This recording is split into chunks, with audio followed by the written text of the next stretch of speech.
no na nzukọ Anambra nketa. Yes. Actually, it's good money for na nketa bụ. So all vote, atọ na vote. Mana ihe ga-ajụ onye na-asị gị tụọ ya vote kedu ife o megoro gị. Yes.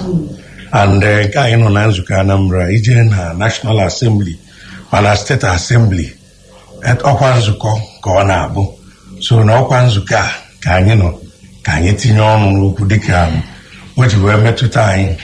Yes. Ọ bụrụ na anyị na nnukwu mmadụ matata maka ịma anyị kwuru ndị seneti ịmara ebe aka na na-ebi iwu na-achị obodo anyị nke tara ọgwụ from the red chamber. Yes, from the red chamber. That's why today onye anyị na ya nọ na ihe mmemme anyị bụ nzukọ Anambra tata bụ Senator na-anọchite anya ndị Anambra Central Senatorial District or Senator Dr. Savit Umeh OFR. Anyị na-asị gị nnọọ.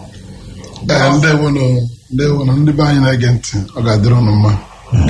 Ka anyị tinyekwuo na the first APGA senatorial candidate enwego.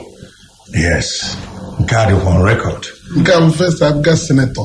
Not candidate. Oh, the first APGA senator. Yes. Anywego, yes, sorry. Anambra State. Anambra State, exactly. Yes. Yes. Anyị chọrọ ka anyị malite ihe mmemme site ka anyị jido gị ịmara kemgbe na efe nyere anyị dị happy na ịdọbụdara anyị tata maka na anyị nwere ihe na-afịa ọnụ. Wee na-asị ka ndị mmadụ si anabata your campaigns na grassroots ka ị na-aje. Ife niile na-aga ọfụma. Okwu m aṅụrị na ndị ABS na-eso m agagharị. Ha na-ewetekwu ife megasịrị m ebe anyị na-eje a na-egosi ya senisa a ọfụfụ ka ọ kụrụ ọnụ n'obodo niile dị na Anambra Central. Ya bụ na anyị agago jefu ndị be anyị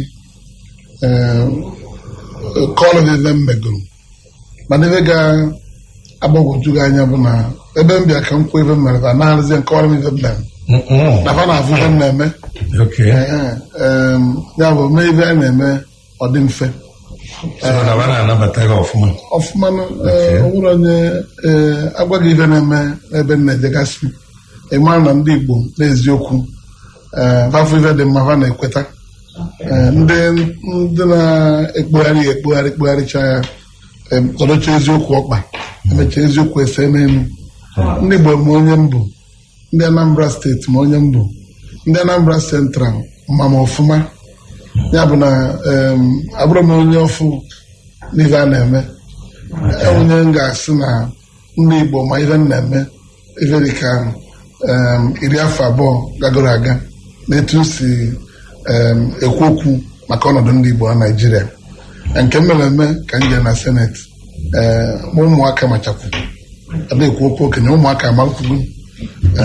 Ka anyị bịa na onwe ebe mme nso nso n'ụmụoji onwe onye na-alụla Anambra steeti ọrụ a na-akpọ Pascal Onyilo egburu na ụmụoji.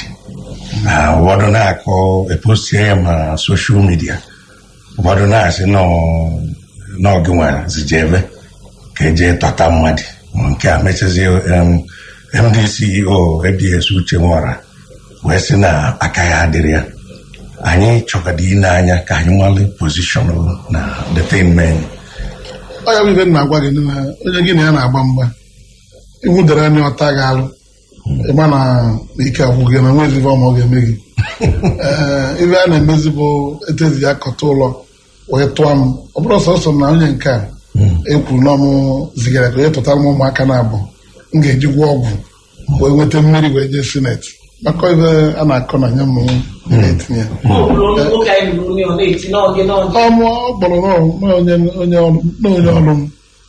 ọrụ m ka ọ gbọrọ ya moto na-enwu ọkụ unu na ya anya o nwere ihe gbasara Victor Medin ya ndị na-arụrụ m ọrụ moto ngonyeva esechara foto m n'ahụ ya mana moto nke a na-agba ọkụ o nwere ihe gbasara mmadụ na moto ahụ akpọrọkwa afọ onye ahụ maka onye na-ekwunye m okwu akpọrọkwa onye ahụ afa mana onye ife a na-agwa anyị na gị na mmadụ na-eme ife ọfụ na onwere ife ọ ga-emenwuzi gị ọ tụgharịa kọwazi akụkọ emebisi obi ndị mmadụ mana nke a m ga-asị na akụkọ nke a na onwe ọ dalụghị anị maka na onye gere ntị ga-agba na onye na-akọ akụkọ anwa agbarakwa ife ọ na-akọ ọgbọrọ afọ onye awa ọgbọ ya nọ coordinator of Umeh ọgbọkwa ya SSA Abga no SSA Abga ya bụ onye ahụ SSA Abga bụrụ coordinator of Umeh mana nke bụ eziokwu na o wutere m oge mechara mata onye nwa okorobịa nwa bụ onye egburu egbu ọnwa na-ebugharị ibe eji eti egwu ma public address system ya na Chidobido egwu na-arụ ọrụ oge akọwara ka mmadụ onye a na-ekwu maka ya etu esikwa akwụghị emerie dị mwute na ọ nwere ọnwụ esiri onye ife ọjọọ wee nwa ya bụ na ọ dị mwute ọ ga-ewute onye ọbụla etu o si ghọta na ọ na-aga tụọ okwute na moto ya ụmụaka o wee chụbaba ndị gbara ọsọ gbapụ si na-abịara ịtọrọ ha atọrọ ndị gbakọtaziri enyeghị ya oghere ka o kwue ibe na-eme ezuo ike na-arụ onye moto ya ọkụ ịmara nwoke okorobịa anyị makwana onye ọgwụ ọ na-adị ejebe ebe gọọmenti na-eme ihe bụrụ nwa etiketike moto ya bụrụ ife eje kụọ egwu na mana ọ bụ na ị na-anya n'ihe a ịfụ na ma ịsị na gị na ya n'ọgidere ya mana nwoke na-atụ mmadụ nọ fake news anọghị ha ka INEC na gọọmenti na fight against fake news ewere maka egbuo nka kedụta kedu ife mmụta dị na kedu ife a ga-eme ka ndị be anyị kwụsị ụdị omume enwe ndị ajọ obi fasoro na-eme ndọrọ ndọrọ ụdị ife aka ị ga na-afụ ọ bụrụ sọsọ nke akọrọ bụ ebe a na-akọ maka m nke nwaanyị na-azọ ndị PDP ọmụka ọ kpụrụ ọ na-agagharị nwere ebe nọrọ ekwu maka m mana emechara m anya wee sị na ọ bụrụ na ị na-onwe gị anya ndụ ị na-ebi kwụrụ ọtọ ebe mmadụ na-akọ maka gị ama na-ewute gị maka ndị mmadụ ma onye egwu nwa bụ Ọhamadike Sinetọ Victor Umeh abụrụ onye ọfụ na Anambra steeti ndị be anyị maara onye mba ọfụma ọ bụrụkwe na a na-ekwu na mmadụ ahụ onye otu Kristi ndị mmadụ ga-anụ agbara m osigharị na m na-eje ụka ọfụma ịfụ mụ na nwunye nka anyị na-aga ịma na anyị si n'ezigbo ụlọ wee pụta nke ọzọ bụ na politiks esogbo mme ya ihe dị ka 10 afọ na Anambra steeti ndị Anambra mana ma bụrụ onye na-eje akpọkọ na ndị agboro ma ọ bụ ife dapụta ịnụrụ ọgụ ndị na-anụ ọgụ onye dapụta n'ọrụ ikpe ka m na-eje etu a bido na mbido wee tata ya na mụ abụrụ onye ga-asị na ọchasị bute ọchara si bute agbọrọkwa nri igbu mmadụ ga-enyere mmadụ aka iji nwee sineti kedu ka ije gbuo mmadụ igbuo mmadụ were gwọ ọgwụ ahụ emezie ndị na-atụ akwụkwọ ha tụrụ gị onye na-eche eche na-etu a onye amaghị Chineke ya bụ na nwere ebe dị etu a na-etoziri mana o wutere m ka m sikwu na ibe dị etu a mere mana ndị na-eme ibe dị etu a va cheta na ifefe na-achọ bụ ịnọchite anya mmadụ na ọwa ya ebidoro taa ya akwụsịkwa taa na etu a si eme ya abụrụ etu ekwesịrị isi mee ya eva kwesịrị ị na-agwa ndị mmadụ ife a ga-eme maọbụ ife a megoro were na-achọ ka ha nweta nkwado ndị mmadụ mana ije ịnọkọta ije vụrụ ife adịghị adị bụ mmadụ bụrụ ya na-agbagharị n'ime obodo ọdụ ndị a ka ha kwesịrị ịchụ ọsọ chụrụ ya ava achụrụ ya ava mesozi ime politiks na Anambra steeti. We're seeing more legislations about mob actions. Well, mob action was an unfortunate thing because nobody will be held responsible. Even if you make a law against mob action, how will you enforce it? Ọ bụrụ na ndị na-agbakọ gbuo mmadụ gbasasịa enwere any trace enwere otu esi ya ma na onye amerie enwere ihe ejiri aka si onye amerie ịchọba ịta ndị mmadụ afọ inwe ike ijekpọ obodo niile si ọka abụzi ijekpọ ndị ụmụ ojii niile. Okay, ka m bịa na another area with ihe a mee now ịnaghachi na Senate ọ ga-eme gị ka ịmụvuo ịwọkụ towards covering fake news ịma dịka anabachi ime election onwe ka atụcha ndị mmadụ ebido even before anyị na-akpọ result epostue na onye emerie na onye nke emerie and then with this ụmụ ojii incident ọ ga-eme gị naghachi ka ime ka enwee ele anyị eji wee na-ata ndị mmadụ ahụ ndị na-epost fake news a abụghị dị mkpa nke eme mana oge chọrọ ka eme iwu maka ihe ndị a na-eme na soshal midia ma WhatsApp ma ebe ndị a niile emegide ọ gara aga maka na ibe na-ene anya bụ etu a ga-esi jidete onye na-eme ya ma ibe anyị ji soshal midia eme kịta o nwere ike mmadụ ewere fake fon nọmba wee na-awụnye ụmụ ive a ndị mmadụ na-agụ ije chọọ ya ihe ha nwere ya avụ ya mana ife ojide njọ na awụnyere anya ya awụsasịa ya ebe niile ya bụ na ife bụ nsogbu ka ọ bụ ekwe n'okwu hate speech kwuo okwu fake news all those things mana ọ dị mkpa na a ga-eme iwu na onwe ka mmadụ si kwuo ihe mmadụ emerụ onwe ka esi enyo tinyere aka onye mere ya atọ onye ahụ maka ọ dọrọ mma every one victim may have only watch, a papa night of the Catholic Church. So it's unfortunate, all desperation. Okay, Dalusa, kita anyị ga-achọ ka ndị mmadụ kpọba anyị ọ bụ na ị ka na-esonyere anyị na Senator Dr. Victor Umeh OFR ka bụkwa aka ọgwụ anyị ife ọlụ bụ kemgbe o ji nọdụ na Senate ọnwa iri na otu. Ọzọ efu mgbe arọ maka na February. Okay, kpọọ anyị na 08119055555 maọbụ 08087552258. Ụmụgodo ndị kpọba anụ. Hello. Imenye ka ọ dị nkeke. Afọ gị na-ebe isi akpọ.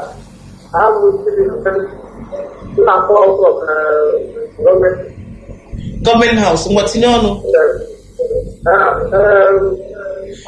Philip, gbatụnata redio gị biko, ọ na-eme mkpọtụ. Biko ịkpa anyị gbatụnata redio gị ma ọ nọkachi ikpuru gị na redio. Ndewo.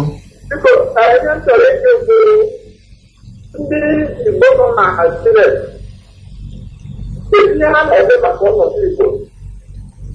Ihe dịka steeti anyị steeti anyị ezu dịka steeti ndị ọzọ. Ihe ndị steeti nọ na ndị Igbo anyị nọ na steeti na-eme iji hụ na ha. Thank you very much. Daalụ. Ngwa gee ntị. Ịma na ọnọdụ ndị Igbo bụ ife adịrọ mma. Ọnọdụ ya adịrọ mma na Naịjirịa. Anyị nọ ndị na-eti mkpu ya eri oge. Eso n'onye na-eti mkpu ya maka aghọtara m ebe edobere anyị na kemgbe agha bere ka ebido kpaa nkata ka eberisie Naịjirịa mee ka ipekarịcha n'ife eji emezi ife na Naịjirịa. Local gọọmenti anyị nwere 95, ndị South nwere 123 local gọọmenti, ndị South West nwere 137 local gọọmenti. Abịakwa anyị nwee 5 states, ndị South nwee 6 states, ndị South West nwee 6 states, ije n'ugwu ọkarịa, ndị North West nwee 7 states. All local gọọmenti a na steeti ka eji eke ego na ka eji eme politiks ma convention ọ ife ọnụ na-eme na Naịjirịa si na local gọọmenti na steeti na-eweta mmadụ ka ndị Igbo pekarịcha. Ọ ya ka oge nje National Conference na 2014 unu ga-elota na ebe ama n'ọnwa abụghị n'isi na a ga-eke ofu steeti na ala Igbo ka nke anyị dị isi etu ndị ọzọ wee dị. Nke ọzọ na lokal gọọmenti eke berisie nke anyị pekarịcha na a ga-eme nke anyị ka nke anyị ruo 150 maka ndị Igbo ka ndị South etu ọbụla isi na mgbakọ ya ka ekebe ya isi 123 enwee 95. Ọ mmegide emere anyị maka na mgbe a na-eke ihe ndị a ọ ndị agha ndị agha chịrị ọchịchị ji akaba mmiri akpara ya akpa onye benyere ewere egbechie ya si na nke a adịgo. Onye ka anyị ji kwube na a ga-enye anyị lokal gọọmenti nke a ruo 150 nye anyị ofu steeti nke anyị adị isii. Ọ bụrụ na nyere eme n'ọvụ si rapụzie iji lokal gọọmenti one enwere wee na-eke ego were ego nyezie steeti ma nke anyị jụọ isii. Obodo steeti ọbụla nazie achọba ka lokal gọọmenti na achọ mana eweta ego lokal gọọmenti enye na steeti Faluzie chọrọ inwe 1,000 local governments. Ọ na-aka emechara national conference nwetie wee daba o soro ebe njisi ọnwụ ije sineti ya ka ije ma etu ya esi mee ka ebe na international conference ka emezuo ya ka etinye na akwụkwọ iwu Naijiria maka na ebugo na etu o si dị mgbe a na-enyeghachi ọchịchị n'aka ndị nkịtị ka ndị amị dekwa constitution tinye constitution enyere anyị ọ bụrụ ndị Naijiria derie nọ ndị mmadụ ndị uwe ojii ndị amị kpọtara mmadụ ede ya wee tinye dịka constitution ahụ ji wee ọ na-ajụrụ mụ ekwu n'otego ntibere mkpu na constitution Naijiria kwesịrị ide constitution ọfụ nke ndị Naijiria ga-ede onye ka m kwuru na the foundation ga-abụ ibe ahụ ekwute na national conference ndị Naijiria gbakọrọ ọnụ wee kwuo ka e were eme constitution ọfụ adọ ga-emecha ime draft constitution arising from that national conference resolutions mana ka abatazi na ebe a na-eme n'iwu ndịkwe ndị ekwere ka anyị mara ụmụ ife ndị ọzọ imegasịgo iji wee nyere ndị Anambra Central aka dịka onye na-anọchitere ebe na Senate for the past 11 years. Ndị Anambra Central na-eso ife na-eme na Senate n'ofu arọ n'ọnwa ndị nke izizi mụ na ka nri na Senate agbanwe m ọnọdụ ndị be anyị n'ebe ahụ ife niile adị ekwu ebido nkwuo ncha niile ana-anụ m ọgụ mana ọ maka nke ndị Anambra Central dị na Anambra steeti dị n'ala Igbo ị ga-achịkọba ọnụ wee ndị Anambra Central a constituency projects a na-enyebe every constituency enwetara m 40 projects ntinye na different communities na Anambra Central ana m campaign na-egosi afụcha anya agaghị alụ bọjetị na eme bọjetị ọ bụgoro nke a na-eme campaign na-adazi anyị etinye skill acquisition center 20 million ereliz ga-ego ebidogo ọrụ ya eme foundation ya na Friday gara aga njere adazi anyị etu aka esi eme kịta aka bidoro malite ime ife dị na 2018 budget ọkịta ka bidoro rezibe ego so emego ma tenda ebe dị iche iche na-ekpọrọzi ime award ebe dị iche nke mere award ha mana etinye m 40 projects worth about 720 million nke ọzọ nwere ndị Anambra Central ka m ruru ịmara ife debe korie n'elu rie ya ọ na-anatarụ n'ala ebe a owewe na anyị nwere tricycles a ji eme youth empowerment 31 tricycles worth 34 million eweta akwụkwọ onye nyere ka o bute ọbịa na nke m si m ka eme ibe a na-eme ndị ọzọ si akere ibe a na-eme sora na-eke ego eke ebe ịchabụ iwelu nke gị ewelu nkeba ibi aka na akwụkwọ na-ebute ego mana ebutere 34 million ka enye m 17 ga-ewelu 17 nwesị akwụkwọ keke 31 ka asụ m bute nsị aka ọmụọ ga-anya kekeke ka iri enye ezi m ego si ya ebute ya m chọrọ ka ndị ka enye ụmụ okorobịa na Anambra Central sọsọ mba na ndị ọzọ were ego nke ahụ nsị na chọrọ nkeke ebute 31 ahụ nke 44 per local government na 21st December ka nke vancha niile 44 per local government ọ bụrụ na m na-eme ntụ ndị ochie si eme na m 17 million tii na akpa nke ahụ aga na anụ maka ya nke ọzọ emere m skill acquisition training for youths in Anambra Central 151 youths we trained them between late November or pass out on 5th December through the National Directorate of Employment 20 persons per local government it is selected now and these youths after they went through the training they got certificate of training issued by NDE National Directorate of Employment they became qualified to access loans of up to 10 million naira from the Central Bank of Nigeria under the program, So each check 151 is about 1.5 billion, and this the graduates of this program are now processing the applications. And I spent 4 million naira to do that training for them, And then our starter packs by NDE at the end of the program.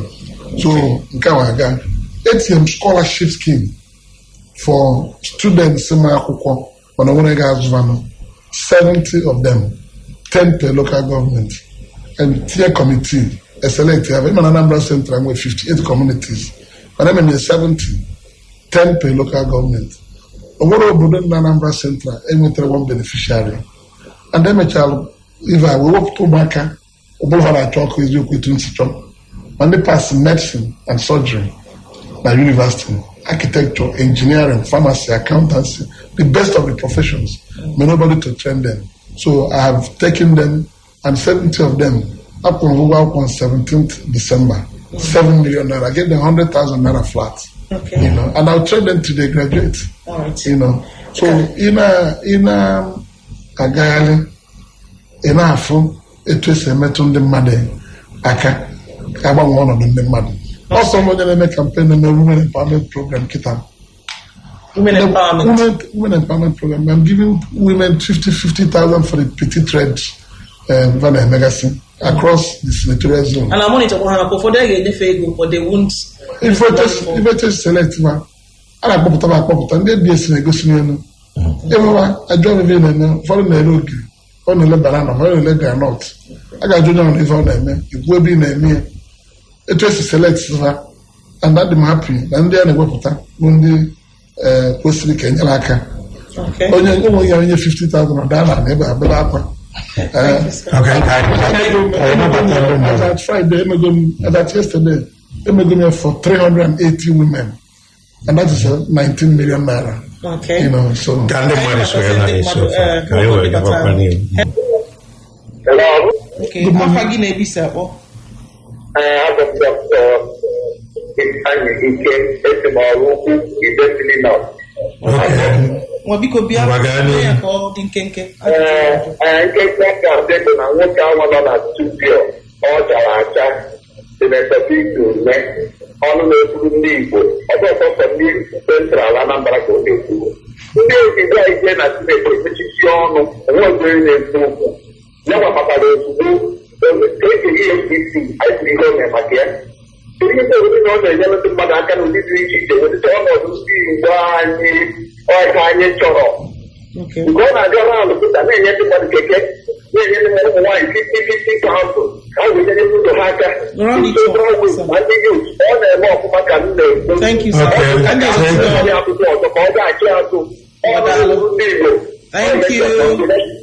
Thank you. Thank you,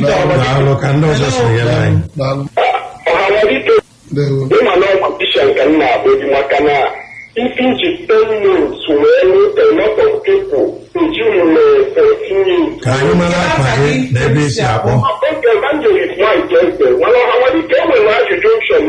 make it brief, evangelist. I will. FTC, their primary PDP, then come and send the ticket like APC, which are PDP, what we are on guest, because the movement in a in a creation that a party work with Palu, inappropriate way. When you go to a what can you position on a PDP, also on a primary. Okay, thank you. Mana even in mpụ na-eme ebe a otu ndị anụso mpụ ọgụ na Anambra steeti ndị na-esi na nkwụ fee n'ụkwa si n'ụkwa bee n'okwe a na-achịkọrọ onye ọbụla na-agagharị ife ọ na-achịkọwa bụ ife mere na APC onye nọ n'ebe ahụ ndị APC wepụta ya si na ya bụ kandideti ọ tere aka ọgbaba na PDP ewepụtakwazi ya si na ya bụ kandideti ndị PDP ka emechago primaries ọ bụ na njebe kọt jesipa na nke a na ememe asụkwara m achọ ka mụ na mmadụ zụọ elekshọn ọ ga-eji gbachiba nkịtị sị ka anyị gawazie mana a na-aga o nwere ike nwee ndị ọzọ nwee interest n'ife a na-eme ọ chọọ jee kọt. Don't you think that place is a kind of a battleground now that these two people are contesting na onye nke ọzọ ma ofu onye na-azọrọ ofu pati onye nke si n'ọbụ na APC wee kwunive gbapụrụ create a vacancy ndị APC tigwe onye ọzọ Sylvester Okonkwo oje chụpụ onye nọ na PDP ọ wepụrụ onye nke ahụ ọ nọchie wee ebe ọ na-achọ ife ọ ga-eji wee kpụtọkọ ife a na-eme mana emechara m ife ndị anya wee sị ọ bụ pọsụ niile ka m ga-eje na kọtụ na-agwa ndị mmadụ fa na-esoro ife iwu obodo kwuru maka ị na-akọwa ya ndị na-achọ ka ịzọpụta a na-agwa ha ife ọzọ na nwoke achọ ka anya na onye azụ elekshọn ọ ga-emeri ya ọ bụ enyi jebere onwe kampen ka anyị mee anyị na-eme ka ndị be anyị ji akava kwuo onye ga-ejenụ ma ndị a na-evu egbe ma ndị ife dị iche iche were eme elekshọn kịta vejizi ihe ndị a ofe na omume anyị amarakwa ife a na-akpọ kịta ndị a na-evukọzi ndị agboro ka a na plan elezije enye violence on election day. Hello. Your name and location. Amaka, I'm calling from Ago. Okay. Amaka, what to the radio again? My name is sir. Yeah, Amaka, daalụ. I think I can in advance. Maka na ị ga-echekwa. Daalụ. Ije na-eje ya anyị mma. Daalụ. Mana m na-ayọ gị biko. Akwanye na ya. Ilu ọ na ya ka ịkpọrọ mgbe ike lụọ. Ga-amachibido ndị be anyị na-ejide mmadụ ama eruchie ụzọ. Ebido kwugbo ya. Jọọ justice ahụ adịgo na Anambra steeti. I will say ihe dị iche iche. And ọ dị mwute. Na-abụ nwaanyị zuo ochi. Agba ya ọtọ. Na-ajụrụ ihe o mere. A ga-asị na otu ochi. Agbụ ya ọtọ. Mana ofe zuo ochi, ada agbụ ya ọtọ. Amaka daalụ. Okay. A ga-anụso ebe a ọ bụ Dongo Justice a ga-anụso ya. We have another. Ọ ga-emebe ndị bakasị na ebe mmadụ isi anyị kwụsị ya. Ndị bakasị na ebe mmadụ isi eburu mmadụ pụta na junction ebe isi abụkwa ekekọ ndị mmadụ tii na trọk onye batara n'agba obodo ya ya kpatue n'abịa bupụ isi ndị mmadụ na-ekiri ọbara na-asọsị ọbịa ndị a ka anyị chụrụ na Anambra steeti dịka Afghan. Ka anyị mara ihe onye a ga-ajụkwa anyị. Hello. Okay, give me some one look. Okay. What's your radio? Another no see feeling. Kumdoka. Omenukako.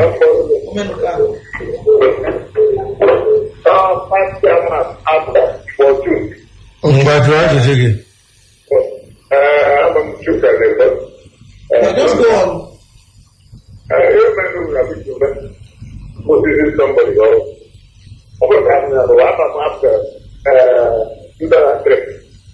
So I got to look at Anambra. Then I got to copy when this thing happens.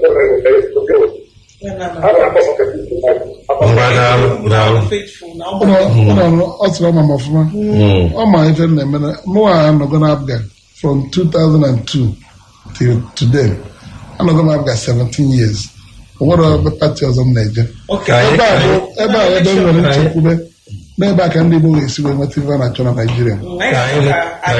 Anyị negodi anya na ịma na inwe ife na-emebi iwe na Naijiria ụfọdụ na-ekwu stomach infrastructure ụfọdụ na-akpọ ya vote buying. Kedu ihe ichere anyị eme ka nke a wee kwụsị kpamkpam?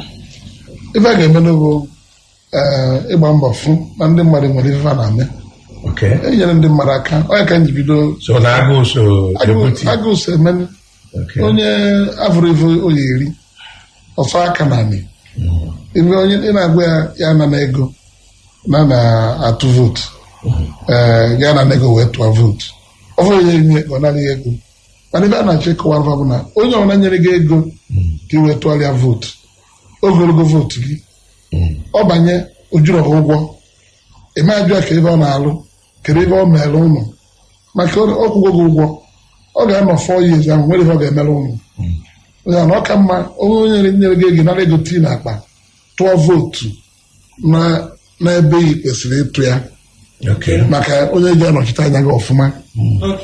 So na ndị a na-enye ego were egoro vootu ruo ndị mmadụ onye mmadụ achọrọ ọ bụrụ na ndị mmadụ gị chọrọ gị eme eji ego goro mmadụ ka ọ tụọra gị akwụkwọ ya na onye ọbụla na-eweta ego enye gị o nwere ife obu n'obu o ji enye gị ego ọ mana ya na-atụrụ ya onye gị ego ka ị wee tụgharị ya ịtụgharị ya o dewalụ ịtụkwara na o ji gị ụgwọ maka o goro gị ego.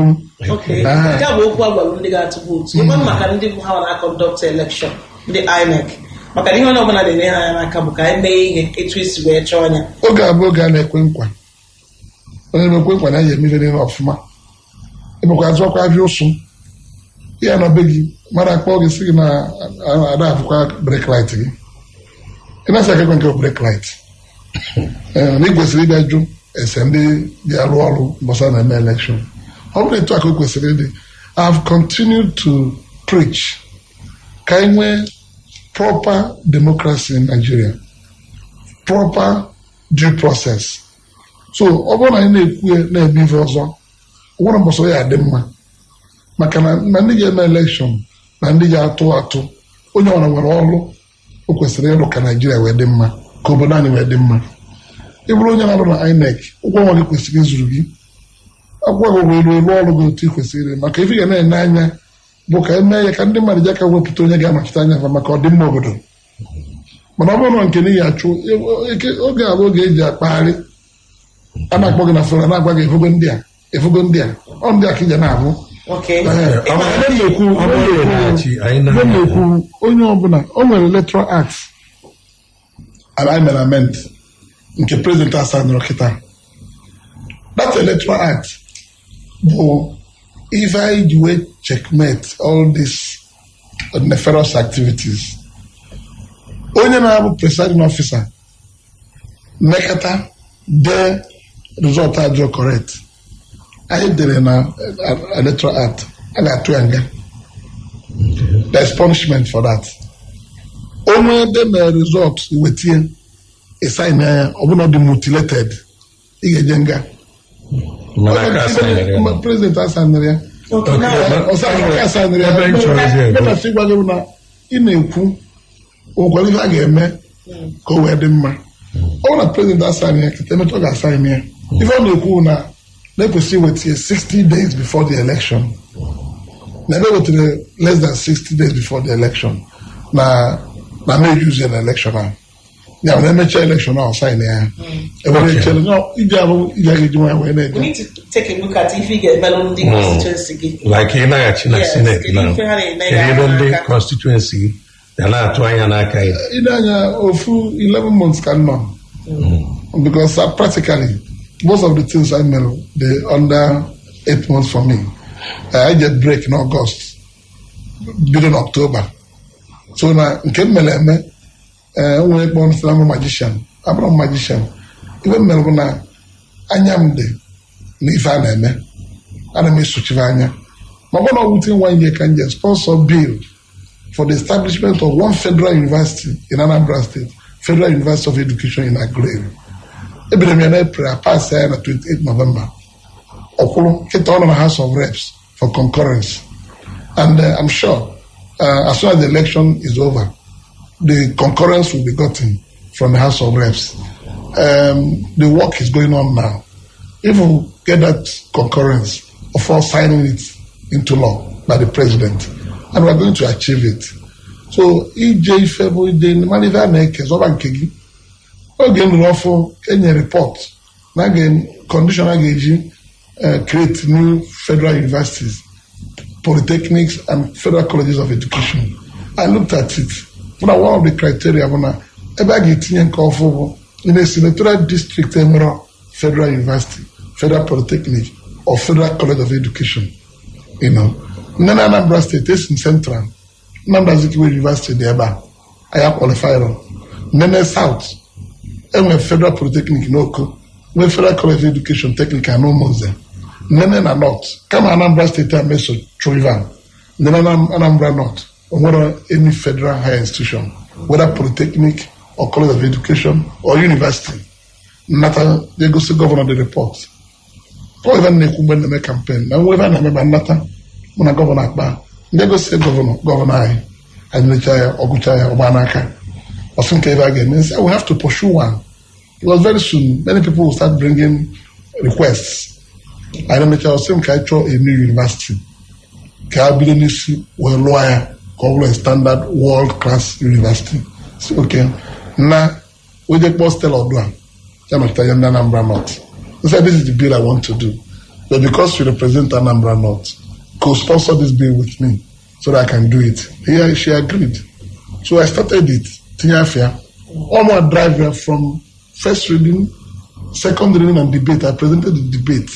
I took it to public hearing. And Mechaya, there to the report stage and then final passage.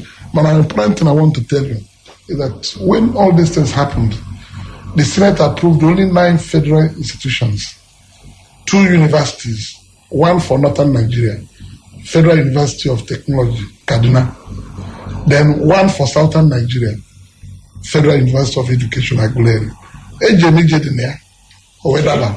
Ọ bụrụ na ị mara ụla, nke gị aga, onye ka m na-agwa gị, n'ebe anwa m nọ, anya m ihe oye, o nwere ihe m mere, o nwere onye ga-emenwu.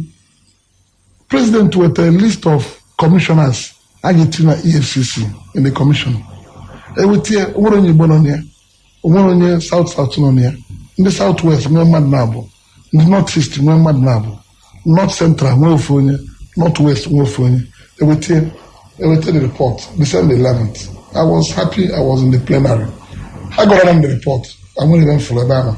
In the Joint Chairman of the Senate Committee on Anti-Corruption, they presented the report on your state. Just why is this thing like this? And what about on Eva? Also at the committee level, that he was overwhelmed by the committee members, that he held the view, Naiva had balanced. Man, I'm on a committee, may be overwhelmed. Whoever the West can confirm where. Instead of so why there is a given choice. Then when it is about Anga Mushio, it cannot pass. I went around here, and when I came, the president report recommended I confirm over. Senator Kwankwaso, Kunye, then when you say Kunye, Susan I approve. Mamaka. Another one from Kano, Senator Jibrin Barang. So Mama and Diana are very qualified. West Kaga, none as me and K2. Senate President Avram, yes, Senator Umeh, you have something to say? I said, yes, Mr. President. I got up. We did the report, we had Bakasianya. So you cannot run Nigeria this way. How can a zone get 2 persons in one commission? Another zone will get 2 persons in one commission. Then Southeast will not get anything. South will not get it. This thing violates the federal character principle in the Constitution, Section 14.3. If you want to appoint people into agencies of government, you must ensure spread. You take people from all over Nigeria. Okay. So we have 6 geopolitical zones, and we have 6 positions available. The Northeast has taken chairman, and we are saying they should take another member. The Southwest has taken the secretary, and they want to take another member. So it's not me. Oh, more money, or buy a Ladina Senate. Njobi Ekman, so I'm not approve. MHML approve. MHML approve. This is what the president. Okay. President Ekoteganoge with a new list. Okay, to the Southeast in here, to the South. Oh, every guy they give out. Namlechizi, Kedozi in the buy. Kedozi is in the buy, Namlechi. What's in the buy now? I'm even the Senate team. Able no so one day bonisi, I'm also wearing a Nigerian. I'm going to try to be a bit of ma. Even the man and make it and make it. Party even national chairman 10 years. Oh, can be Bukanja Nacho. Can do na Senate. I became this my red cap, na Senate, a symbol of Igbo agitation in Nigeria. Age me protest anywhere. So as soon as I got there, I changed the attitude of the Senate towards Igbo people. And 11 months ago, I was able to bring to the fore most of these neglects of our people and let me address. So if I go back for 4 years, a tenure of 4 years, I can tell you, these things people are celebrating that I have done in 11 months, the marginalization of Igbo people will end.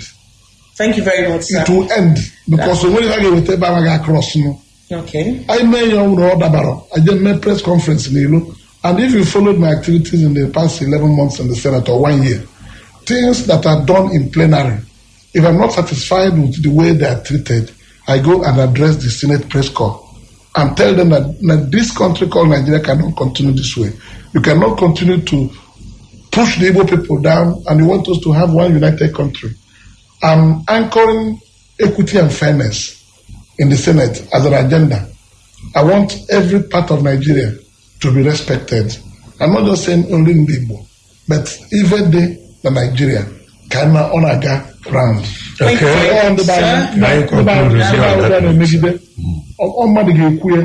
What we are suffering is silence of the graveyard. So I can never be silent Can you conclude this on that note, sir? Yes. We want to thank you immensely, Senator Dr. Sir Victor Umeh, OFL. Vote. Even then, I'm you must have the capacity and the audacity of courage to represent your people. Okay. That's why in the Senate today, every senator in the National Assembly recognizes Senator Victor Umeh as somebody who doesn't take nonsense.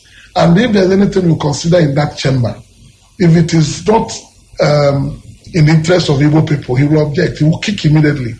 When I started speaking against the deluge of injustices against our people, one of the senators from the Southeast told me that you just came here and the way you are talking, I want to advise you that you are being recorded in this chamber. I told him, to hell with recording what I say. I'm ready to say it outside and let them hear it and hear it loud and clear. Ndị Igbo soro ndị Nigeria. Una na emife na America ndị ohu. Ndị Igbo soliciting for their votes. Ndị na-azọ na onye ga-eme ihe mmemme. Nke nwaanyị ga-eme. Onye ga-agbara ndị Hausa mba. Kedu onye ga-agbara mba dị ya? Ekwe ka eme ihe okunye si na yere eme ma agba ya ọkpa n'ike. Ọ dịrọ possible. Ka e were onye a na-asọ anya mụnwa ahụ Victor Umeh ka m gwụ n'eziokwu a na-asọ m anya na Nigeria today because of what I represent. The arguments I make in plenary, I have the parliamentary language, I have the force of grammar to push it down their throats and they will listen. Anytime I stood up in the last 1 year to speak at the Senate gets quiet. Everyone wants to hear my viewpoint and they will turn looking at me at the back speaking. Thank you very much. Let us sustain it. Thank you, sir. Let us sustain it. I need 4 years to change this negative attitude towards the Igbo people. Ever since Anambra Central, I will continue to do things nobody has done for them. So it's a promise and I'll keep it. Thank you very much, Senator Dr. Sir Victor Umeh, OFL, Senator representing Anambra Central Senatorial District. And the first time I've got Senator in the red chamber. Yes. Oh, yes. Important for coming to the program. They will say. Okay. Let's see again tomorrow. Let's see again tomorrow on Nzuka Anambra. If you want to election, do the needful. Thank you.